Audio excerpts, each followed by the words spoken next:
Hi, you're watching JC's Online English School. My name is JC and welcome to my channel.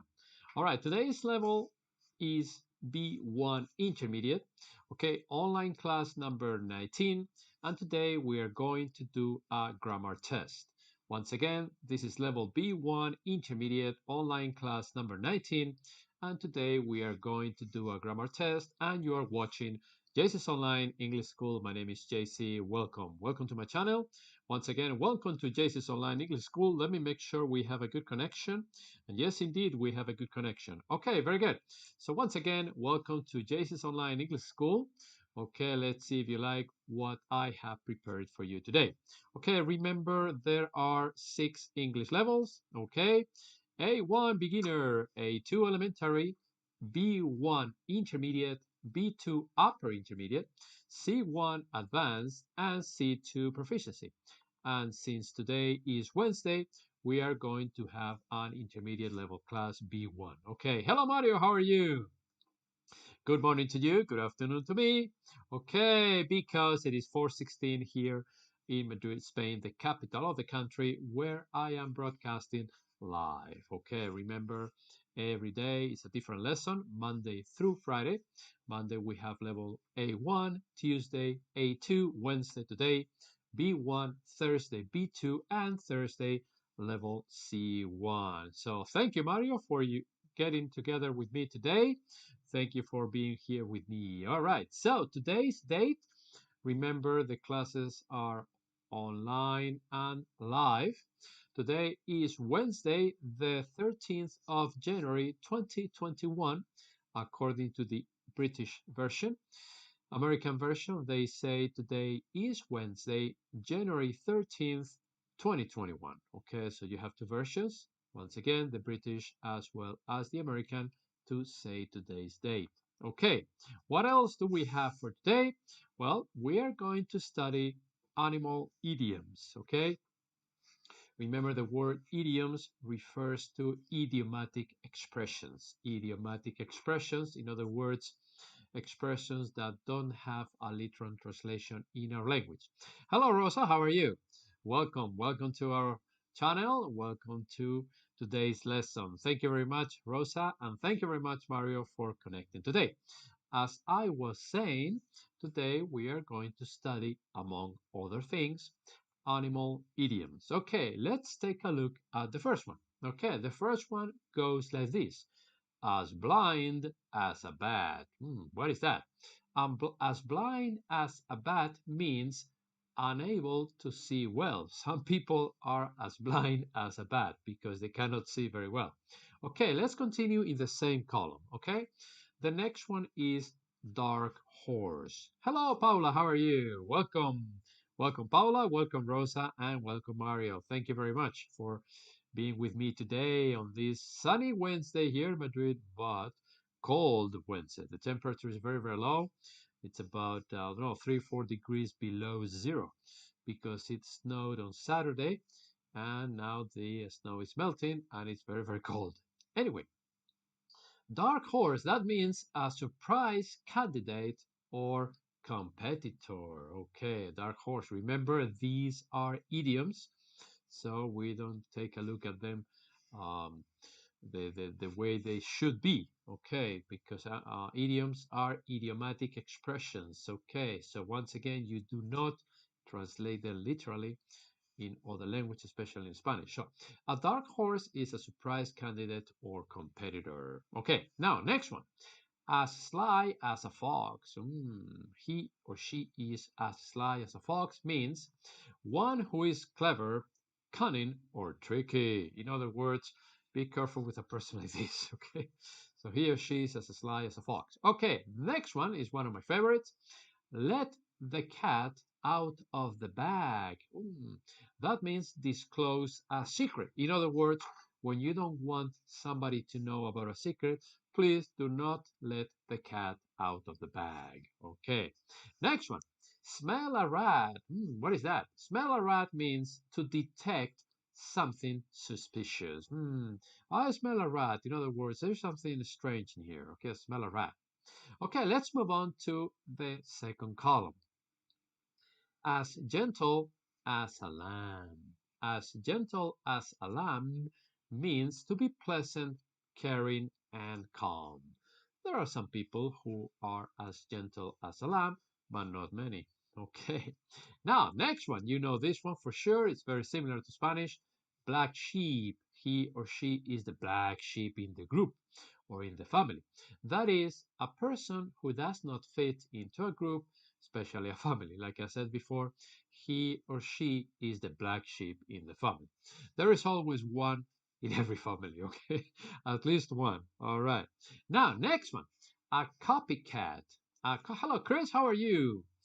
Okay, hibernating bear, you're as busy as well, that's another one. That's another one. It's not here, but that is another animal idiom. Okay, there are many.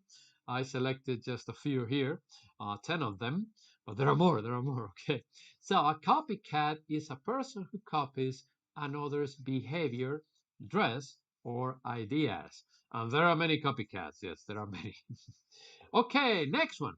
Kill two birds with one stone. Another one of my favorites means achieve two aims at once. For instance, if you watch a movie or a TV series, an episode of a TV series in English with subtitles in English, you are listening and reading, therefore you are killing two birds with one stone. Okay. And the last one for today, horse's mouth. Horse's mouth means if you're made of money, or you are a rich man. It's not my case, unfortunately. So that is the meaning of horse's mouth. So, really fast, let me read them again. As blind as a bat, unable to see well. Dark horse, a surprise candidate or competitor. As sly as a fox, one who is clever, cunning, or tricky. Let the cat out of the bag. Disclose a secret. Smell a rat to detect something suspicious. As gentle as a lamb, to be pleasant, caring, and calm. Black sheep, a person who does not fit into a group, especially a family. A copycat, a person who copies another's behavior, dress, or idea. Kill two birds with one stone, achieve two aims at once, and horse's mouth, if you are made of money. You're a rich man, you're a rich man, not my case. Okay, very good. Apparently, I'm having problems with the connection. I don't know why, sometimes it happens. So if the video is disconnected, I apologize. Hopefully, right now everything is okay, but I'm getting some indications that we might have problems. But anyway, let's try to continue with our grammar test. Okay, section 1, there are 3 sections. Okay, section 1, we need to choose the correct alternatives to complete the sentences. Okay, let's see how it goes. Okay. All right. So, like I said, we're experiencing problems with the connection today. I don't know. Sometimes it happens. I hope I'll be able to continue with the video. Okay, so here we go. Number 1, I'll try to go as fast as possible in case we get disconnection. Number 1, John, me to lend him money. It's so annoying. Okay, the options are A, ask always, B, always is asking, C, is always asking, and D, had been always asking. And the correct answer is Charlie. John is always asking me to lend him money. It's so annoying. Yeah, that's right. Number 2, when I got up this morning, so I stayed at home. A, was raining. B, had rained. C, has been raining. And D, would rain. Okay, Mario, you were right with number 1. Congratulations. Okay. So, ladies and gentlemen, the correct answer for number 2 is Alpha. It was raining when I got up this morning, so I stayed at home. It's not the case. It wasn't raining here in Madrid today, but it's been snowing almost the whole weekend last weekend. Number 3.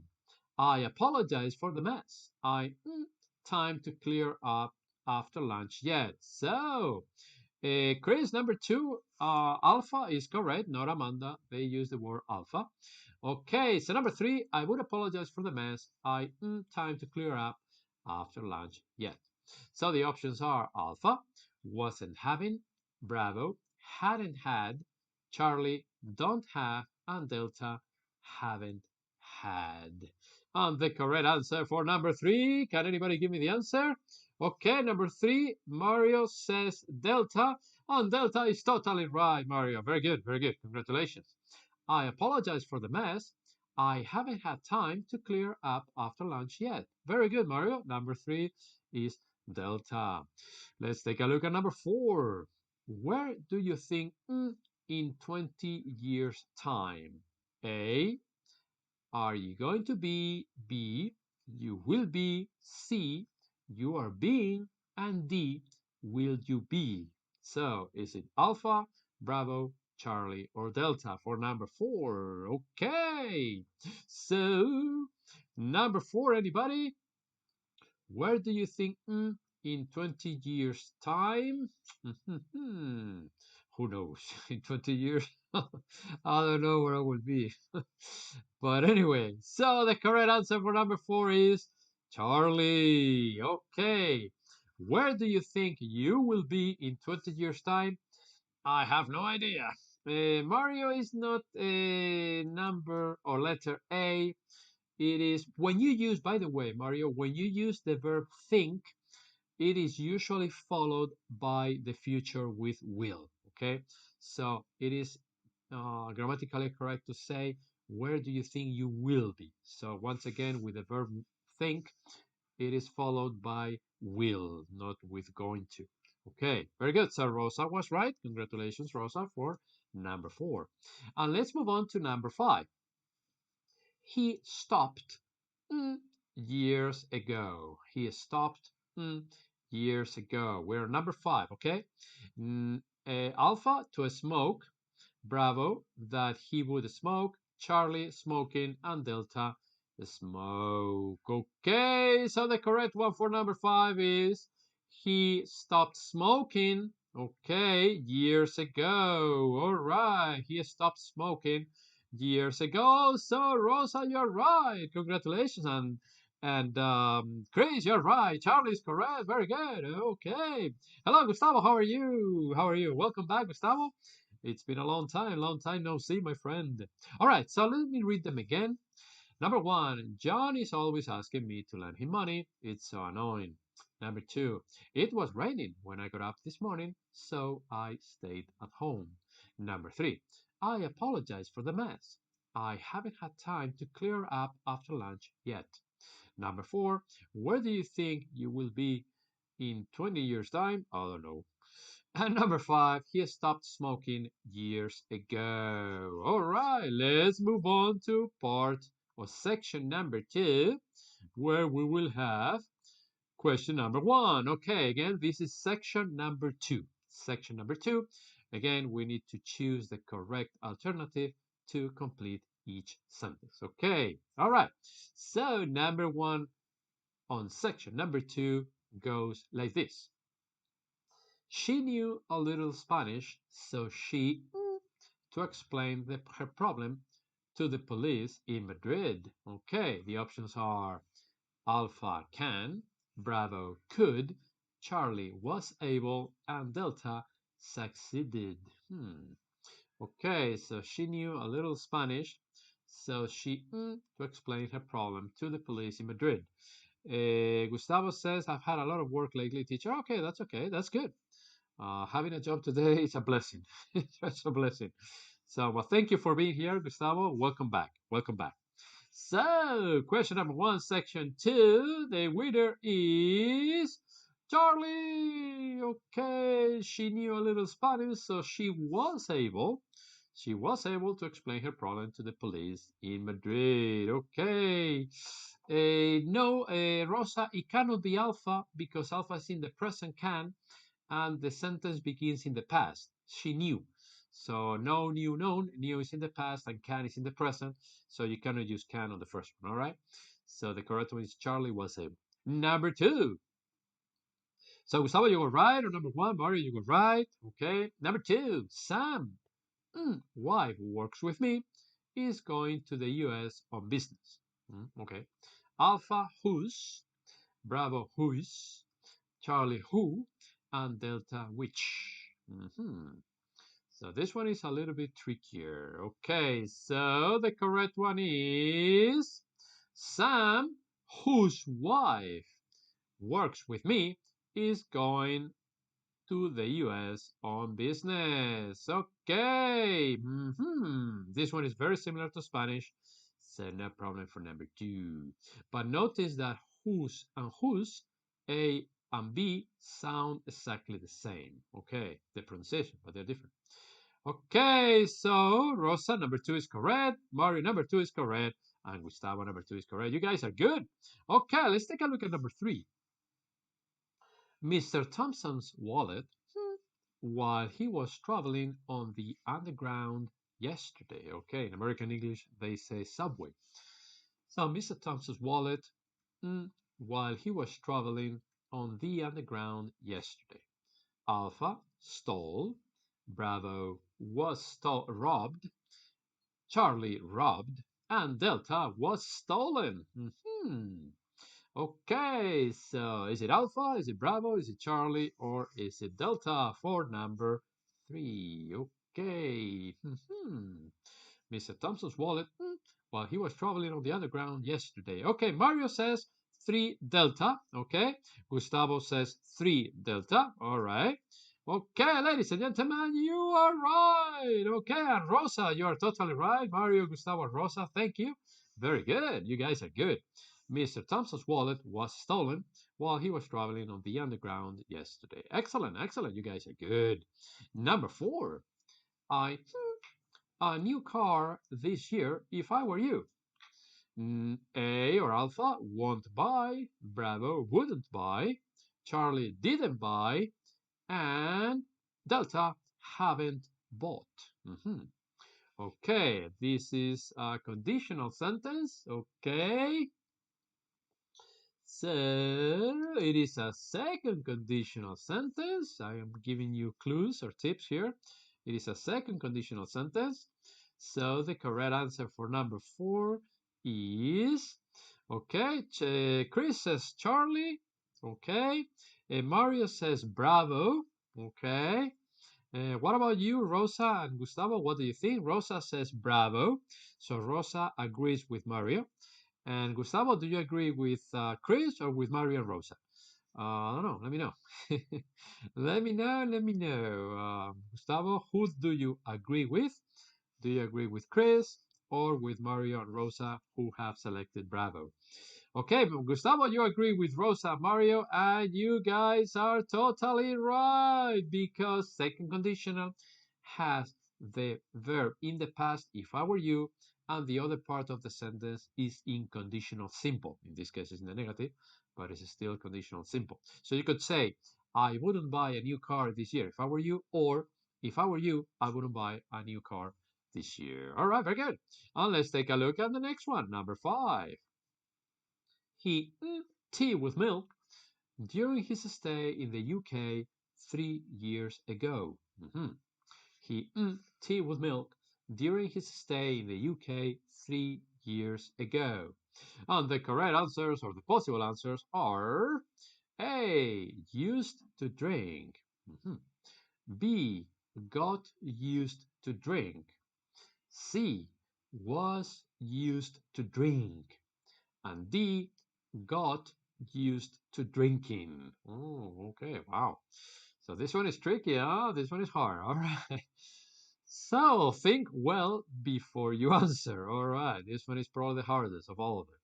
So he tea with milk during his stay in the UK 3 years ago. Okay. Rosa says alpha for number 5. Okay, what about you, Gustavo, Mario, and Chris, or anybody else who wants to contribute with an answer? Okay, so Rosa says alpha, Mario says alpha, and Gustavo says alpha. Chris, do you have an answer for number 5? Are you still thinking, or do you already have an answer? Chris, we'll be waiting for you to see who is right. Chris, you have a 25% probability, so no problem. Okay, anybody? Chris, you want to say your Correct answer. You're going to write it down. Okay, ladies and gentlemen, I'm sorry, but the correct answer is delta. Now, if you only have the word used, it has to be in infinitive because it refers to the past. I used to drink tea with milk, da, da, da. But you cannot say used to drinking. To use the gerund, you need the verb get or got in the past, or you need the verb to be in the present or in the past. And the only way is with delta. He got used to drinking tea with milk. So I repeat, if you don't have the verb to be or the verb get, it is in infinitive. I used to drink and it is referred to the past. However, when you have the verb to be or the verb get in the present or in the past, the next verb after used to has to be in gerund. Okay, that one is tricky. That one is tricky. So, for instance, I can say I am used to teaching because I do it every day. Okay, I was used to going to the gym 2 days or 2 years ago. Okay, so this one is tricky. I got used to drinking. Okay, it is in the past. Okay, so remember with the verb be, present or past, or with the verb get, after used to, gerund. If you don't have anything, I used to drink. I used to go. I used to study. Okay, that one is tricky, tricky, tricky, tricky. Okay, so let me read them again one more time for all of you. Number one, she knew a little Spanish, so she was able to explain her problem to the police in Madrid. Number two, Sam, whose wife works with me, is going to the US on business. Number three, Mr. Thompson's wallet was stolen while he was traveling on the underground yesterday. Number four, I wouldn't buy a new car this year if I were you. And number five, he got used to drinking tea with milk during his stay in the UK 3 years ago. Okay, all right, all right. I believe there is another section. Let me check. Oh, no, no, no, no, no. No more sections for today. That's enough. That's enough questions for one day. That's enough questions for a day. So let's take a look at today's riddle. Okay, today's riddle goes like this. I hope you get it. It's very easy. What month of the year has 28 days? What month of the year has 28 days? Ladies and gentlemen, this is today's riddle, okay? So once again, what month of the year has 28 days? Or if you're going to be more British, you could say what month of the year has 28 days? I don't know. So, does anybody know what month of the year has 28 days? Anybody? Anybody?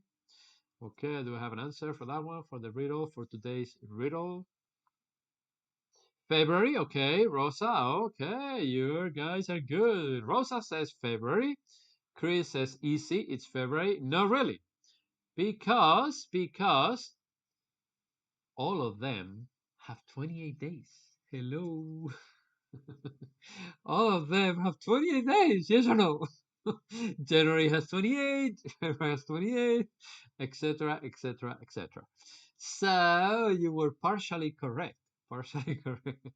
So one month of the year has 28 days. All of them have 28 days. All right.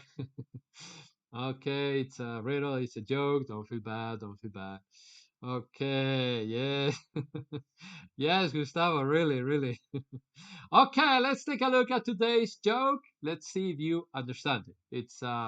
It has a double meaning as usual because they play with the words. Okay, so today's joke goes like this. Why did the gym close down? Why did the gym close down? And the answer is it didn't work out. It didn't work out. I don't know if you understand this one. Before I explain it, let me ask you to find out if you understand the joke. So once again, why did the gym close down? It just didn't work out. Okay. So remember the phrasal verb to work out has a double meaning, meaning to lift weights, or when something is not working, the relationship is not working because I don't know, whatever, or or nobody went to the gym, who knows. So why did the gym will close down? It just didn't work out. Okay, so it has a double meaning. All right, very good. So you got it, you got it, you got it. Okay, so today's thought. I don't know how many of you are religious or not. I'm a believer, so I thought about inserting this one here. So today's thought goes like this. Okay, it says, hold on, hold on to your faith. Hold on to your faith. The darkest hour is followed by the brightest dawn. I repeat again, hold on to your faith. The darkest hour is followed by the brightest dawn. All right. So I don't know how many of you have faith. I do. And we need to hold on to our faith sometimes because the darkest hour is always followed by the brightest dawn. All right. So I hope you like today's thought because we have another thing coming up before I go. The section of Did You Know? Did you know? Did you know? I didn't know this one. Did you know? Okay, it goes like this. Did you know that trees properly placed around buildings can reduce air conditioning needs by at least 30%? Oh, that's a lot. So I'll repeat again. Did you know that trees properly placed around buildings can reduce air conditioning needs by at least 30%? So maybe we should plant more trees. Okay. And place them properly around buildings. Okay, especially in the summer. Okay. All right. So there you have it. Once again, trees properly placed around buildings can reduce air conditioning needs by at least 30%. Okay, maybe more, by at least 30%. Okay, so that is today's important fact or interesting fact. That's all for today, folks. To learn more, subscribe to my channel. Don't forget that we have passed the magic number of 1,000. As a matter of fact, I think there are 1,014 or 1,015, I don't remember. But yes, we have passed that number. So thank you very much for all your subscriptions. It's always a pleasure to be here every Monday through Friday. Okay. And don't forget, if you're going to have classes with me, please give me a call or send me a WhatsApp message. I'll be more than happy to teach you on a one-on-one basis. Okay. So this is all for today, folks. That's all for today. I'll be back tomorrow with level B2. Okay. Thank you so very much for your attention. Have a wonderful day and God bless you. Okay. Don't forget to come back tomorrow. All right. So, yes, you're very welcome, Mario. You're very welcome, Gustavo, Chris, Rosa, and all those who have been watching me today. Thank you very much for being there. And like I said, I'll be back tomorrow with level B2, another test. By the way, tomorrow is going to be about phrasal verbs. Okay, that one is going to be a little hard, but it's very, very important to know because phrasal verbs are very frequently used, as you know. So tomorrow's lesson will be about phrasal verbs. Okay, it will be another test. It's much harder than this one. But if you're going to learn, please come back tomorrow. You're welcome, Rosa. You're welcome, Gustavo, Mario, Chris, and everybody. Once again, God bless you. I'll see you tomorrow. Goodbye.